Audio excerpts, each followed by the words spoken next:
2 mois avant les grandes représentations publiques prévues le 22 mai à Yenne dans le cadre du festival Vacarme de printemps et le 24 mai à l'espace Malraux de Chambéry, dans le cadre de la programmation Les Nouvelles Aventures de Monsieur Ligeti, les répétitions du spectacle Le Voyage d'Ismaël vont bon train au théâtre Charles Dullin de Chambéry.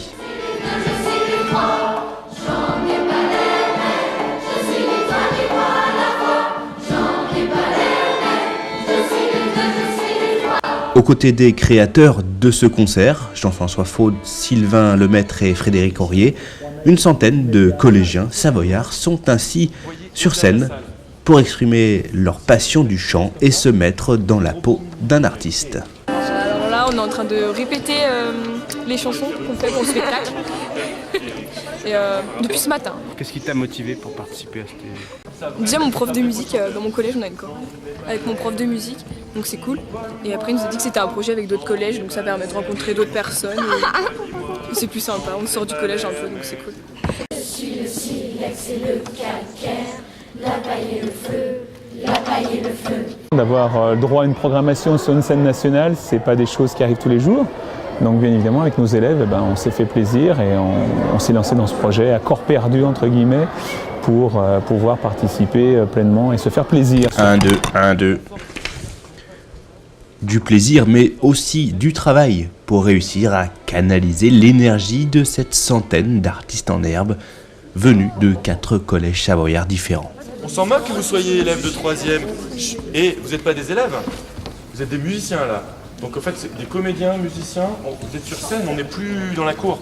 Je pense qu'il faut leur faire confiance, il faut leur faut avoir j'allais dire la même type d'attitude qu'on a avec des professionnels, c'est-à-dire les inviter à rentrer dans le projet, à comprendre ce qui se passe et leur expliquer ce qu'ils sont, pas les utiliser simplement pour être sur scène, mais vraiment les faire rentrer dans la démarche de montage pour qu'ils sachent pourquoi ils sont là et qu'ils y trouvent du plaisir évidemment.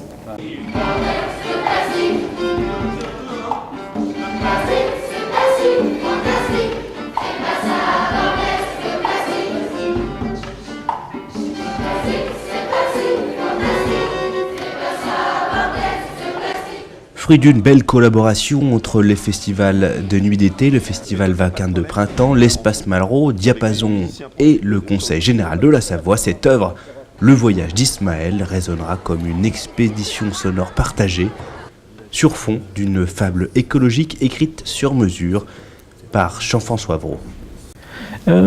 Ça part d'un texte qui s'appelle Le Voyage d'Ismaël ou Le 7e continent. C'est une espèce de fausse chronique écologique qui a pour base le sujet de la pollution au plastique dans un certain nombre d'océans. Vous savez que les plastiques sont en train de se décomposer et de composer des espèces de zones qui sont des zones de mélange entre des matières plastiques et de l'eau de mer. Et cette zone devient de plus en plus dense. Et donc j'ai voulu écrire un texte un peu qui est une espèce de métaphore comme ça, on pourrait dire de fable, autour de cette pollution qui, comme toutes les pollutions, doit nous interpeller.